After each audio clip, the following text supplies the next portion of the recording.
All right, and just like that, I was just done with the UFC's heavyweight division that I was just talking about just recently. I was just talking about John Jones and Tom Aspinall and how John Jones fired back at him.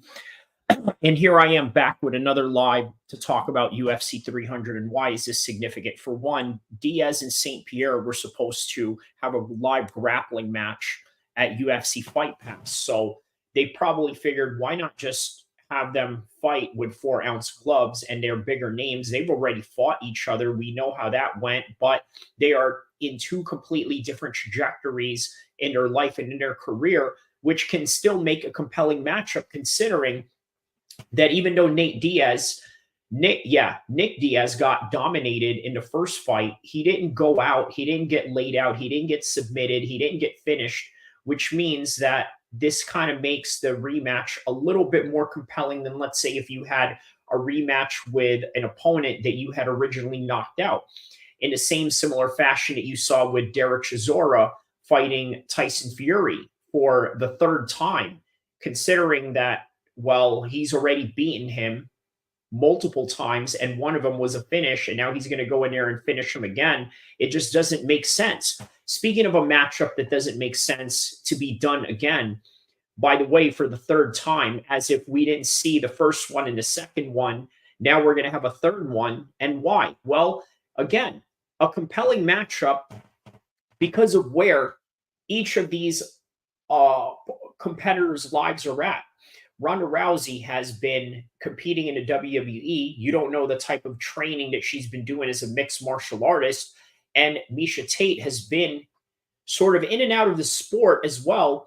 But while she was out of the sport, she wasn't really out of it per se. She was the president of ONE FC, which means she was living in Asia while she was the president of that company or had some sort of executive position. They gave her an apartment out there, a place to live, which means they also gave her a place to train, and she maintained training all throughout that time.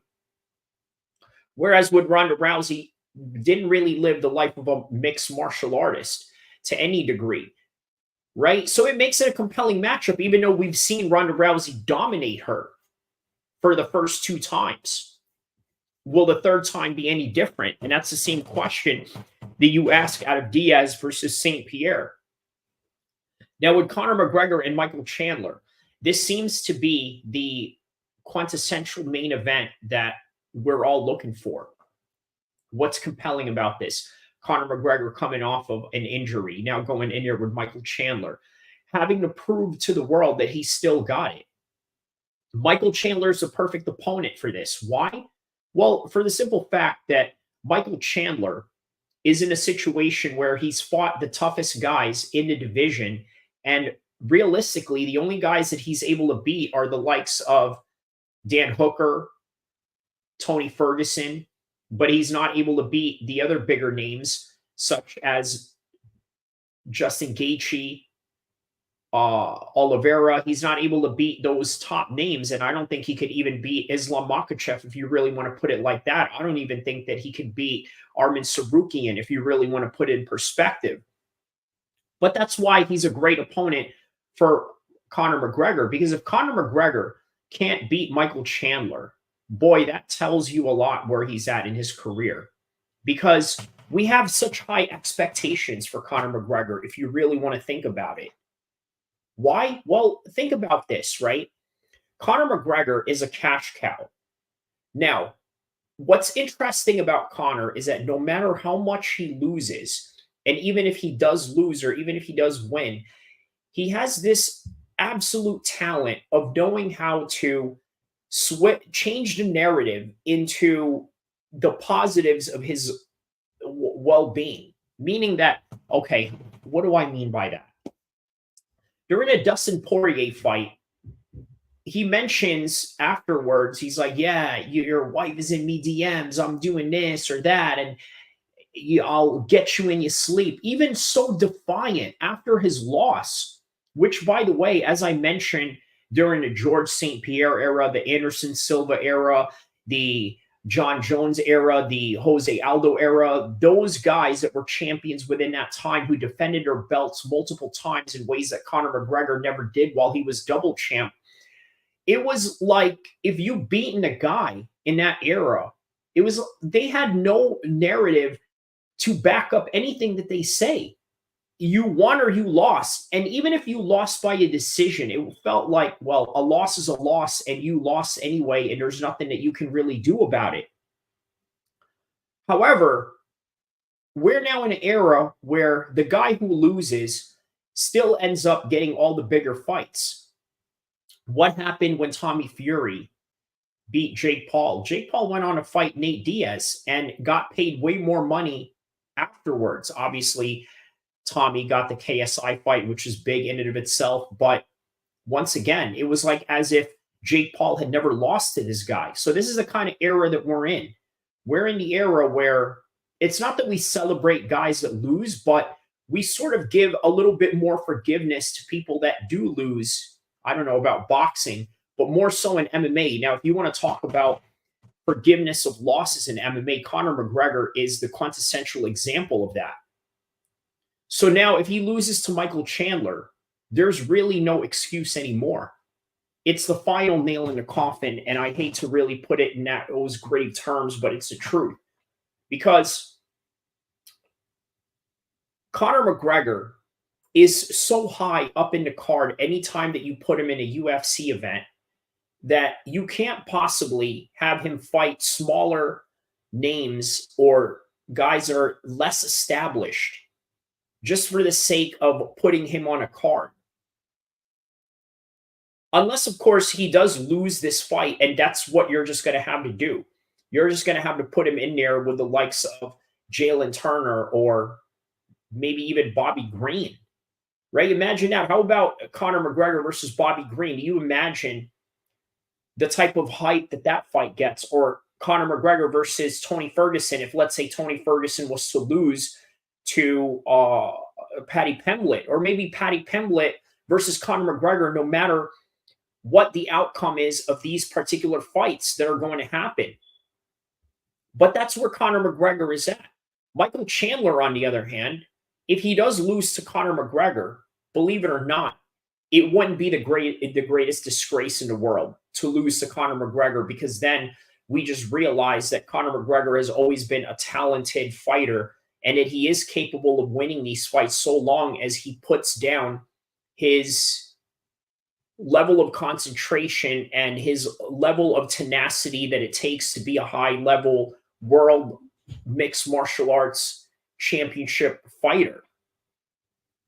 So that's where this fight is for Conor McGregor and Michael Chandler. Now, I've talked about the three of these potential main events, or these potential cast of people that are going to be in this UFC 300 event. Now let's talk about the possibilities of why they may not happen. Because it is exciting to get on this content. You see this and you say to yourself, wow, these fights are going to happen. Well, we don't know that. Because one, every single one of these names that you see in front of you right now, they're all extremely volatile for one reason or another. Conor McGregor is volatile. Why? Because of the reasons I've mentioned over and over again in this channel regarding his conflict with the Irish government. And I've mentioned to you how the Irish government could potentially try and perhaps drain him to any form of degrees, perhaps maybe lawsuits, perhaps maybe criminal charges, where he has to pay lawyers for courts, which again is going to hinder his training going into the Michael Chandler fight. And then Michael Chandler, on the other hand, well, he doesn't want to fight anybody else but Conor McGregor, and can you blame him? Because he goes in there with a top-level 155er. Guess what? There's a lot of 155ers now in 2023, 2024 that are way tougher than Conor McGregor, and rightfully so. That's why they put him not even in the top 5 anymore. Like, it's crazy to think that Conor McGregor is number 9 in the rankings of the 155 division. But in reality, he had realistically only real 155 fight, which was against Eddie Alvarez. That is, if you want to count Dustin Poirier, those 2 fights. Yes, those were 155 fights that he had to make. But in reality, he doesn't really have a strong track record at 155. So number 9 he goes, and number 9 where he belongs after becoming the double champ all the way back from 2016. So that is the reason why this fight may not happen. And then on top of that, perhaps maybe they want to add this card and stack it up with something else completely different and just completely exclude Conor McGregor out of it for reasons that they want to increase their quarterly revenue sometime down the road, past April. Because obviously, this matchup or this particular card, this prestigious 300 card from the UFC, they're going to hold it in April. So there's the January card, there's a February card, and then there's the March card that's going to consist of Saudi Arabia. And then there's 300, which they're going to try to hold up in Las Vegas. And then after that, there's May, June, July, and back to the summer months again, where they could potentially throw this fight with Conor McGregor and Michael Chandler, where they make a lot of money from UFC 300. They make a lot of money from UFC 298, 297, 296. That's coming up in a couple of weeks. Okay, but that's 2023. Obviously, okay, so let's do 2024. There's 297 in Toronto. There's 298, and then there's 299, which is going to more than likely be in Saudi Arabia. That is if they don't decide that Saudi Arabia is going to be a fight night card. But that is just one of the other potentials of why this fight may not happen. Now, Ronda Rousey and Miesha Tate. Why is that fight not going to happen? Well, for one, maybe Ronda Rousey's just not match fit. Why would she be? Now, Miesha Tate, on the other hand, you've seen her performance the other night.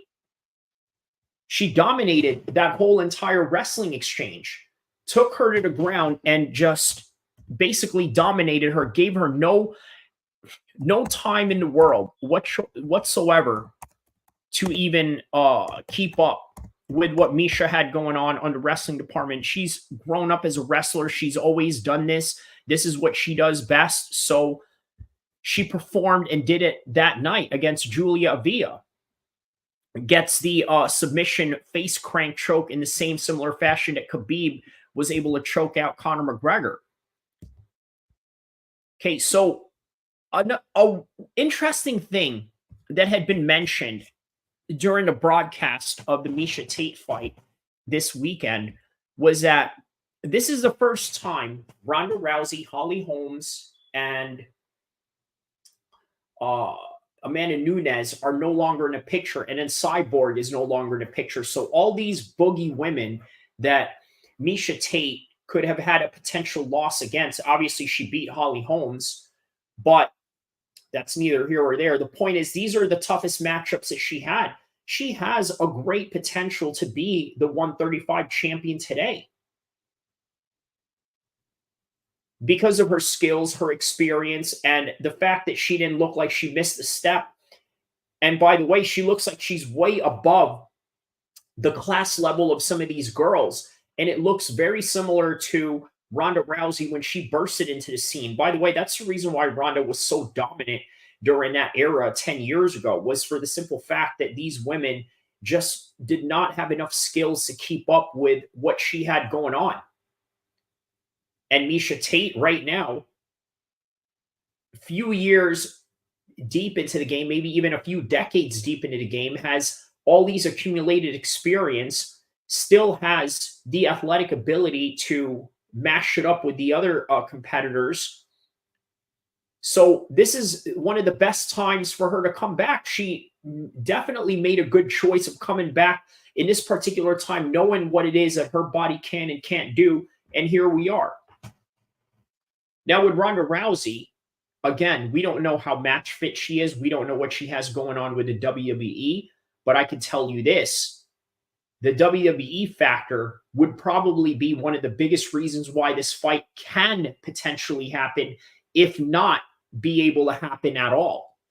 Well, because of the fact that maybe the WWE either wants her in the mix of the WWE roster and the storylines that they have going on, or perhaps they just want Ronda Rousey to become a cash cow again for this big event that they have going on in UFC 300, just to throw in a name in there.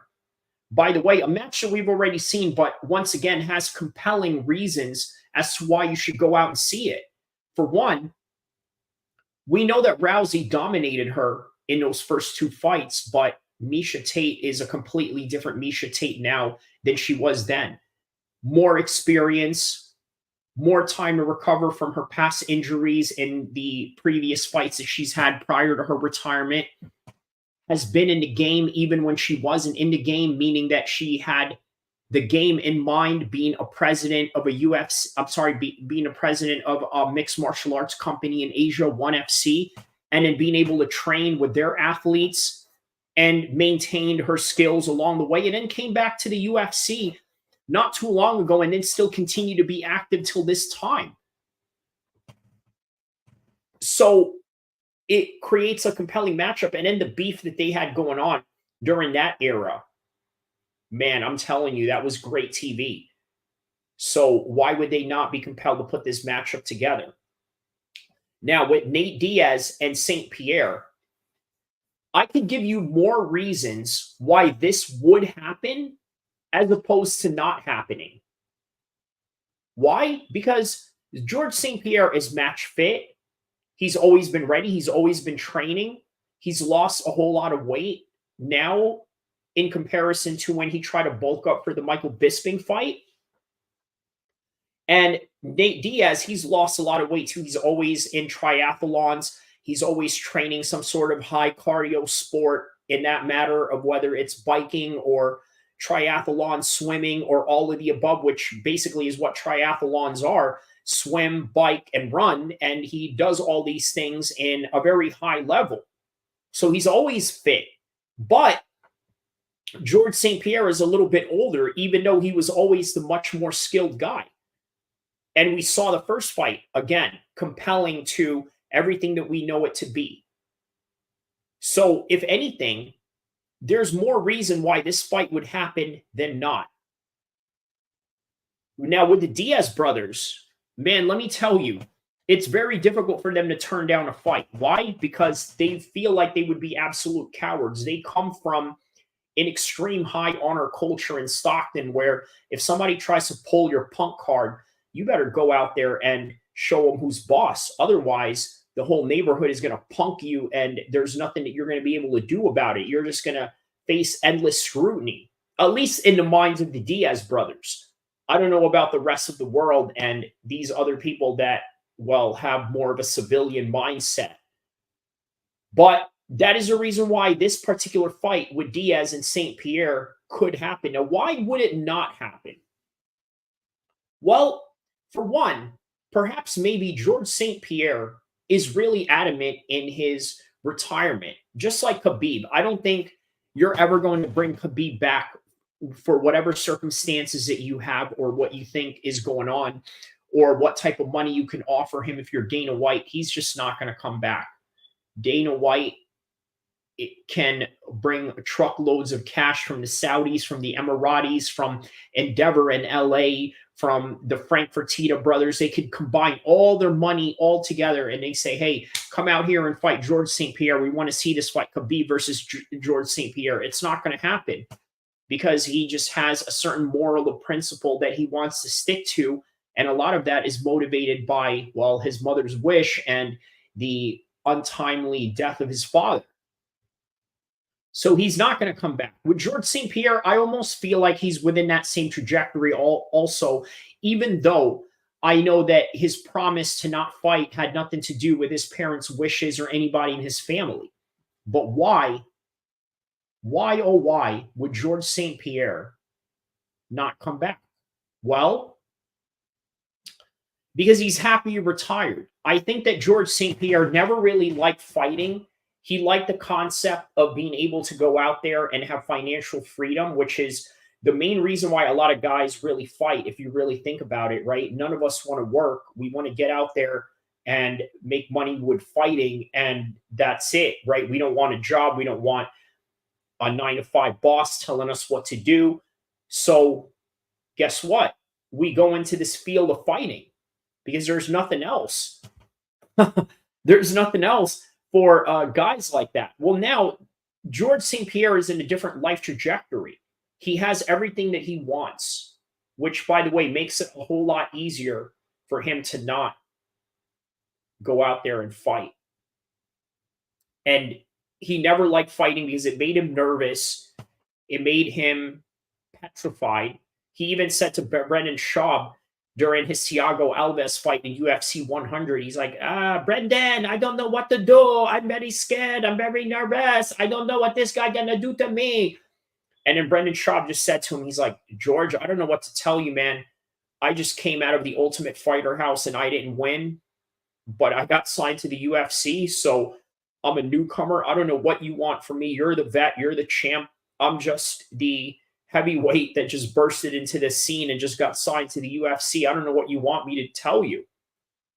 That's George St. Pierre in a nutshell, asking a young Brendan Schaub, a rookie before the Crow Cop fight, that he's scared. And then Brendan Schaub was like, what do you want me to do? I can't give you any advice on any of this. I'm just a newcomer, but that's George St. Pierre for you in a nutshell. That's not a guy that's going to want to come back after winning a double championship, having his legacy intact, and then on top of that, becoming a double champion at the end of his career. Boom. Best way to end it. Leave it at that. Nope. I want to go challenge myself some more. Or maybe it's one of those situations where he knows that Nick Diaz has always been a compelling matchup to which he knows he will always have his number, and it's quite a low risk. Let me tell you, there's a lot of fighters that have taken fights because they knew that it was a low risk. By the way, the Michael Bisping versus GSP fight was one of them. George St. Pierre decided to come back for the reason that Michael Bisping was easy pickings. He knew Michael Bisping had a bad eye. He knew that people criticized him in his welterweight days, that he never finished people. And all of a sudden, here comes Michael Bisping, a loudmouth Brit, who's going to give him pure entertainment into the lead up into the fight. But not only that, has all these distinct disadvantages that he can exploit and also make himself look good in ways that he's never been able to before at a much tougher 170-pound division. So it was easy pickings for him. So he walked in there and he did it. You guys remember Three Ninjas, right? It was this old martial arts movie from in the 90s where their dads were federal agents. And there was this bad guy who trained their grandpa or trained with their grandpa. And now he's like this weapons dealer of some sort. The FBI is coming. He's got all these ninja guys that are in his gang. And, well, let me just tell you what the grandfather said to the grandkids that he was training, the three little ninjas. He said to them, don't go into a battle or a war that you know you cannot win. And I think that George St. Pierre, coming from a Japanese martial arts background, totally embodies that mindset and that ethos. Why? Because guess what? He's not going to go into this Nick Diaz fight if he knows that he can't win. If he's going to take this fight, it's because he knows that he can win. If he doesn't take this fight, it's just as simple as the fact that he doesn't want to risk anything, and that perhaps maybe Nick Diaz has some sort of advantages that, well, I don't know. I don't really see any evidence in that. We haven't seen that in the Robbie Lawler fight. So I don't know how that's going to come out in the George St. Pierre fight out of all people. But nonetheless, that's the reality that I have for the upcoming UFC 300 card. Will these fights be made? Will these fights fall out? Will all three of them be part of the card, or will one or two of them only be, or maybe none at all? The variations and the possibilities of UFC 300 are still endless and still have yet to be signed or confirmed or announced. So either way, please like and subscribe to the channel, and I'll see you guys soon. Inshallah.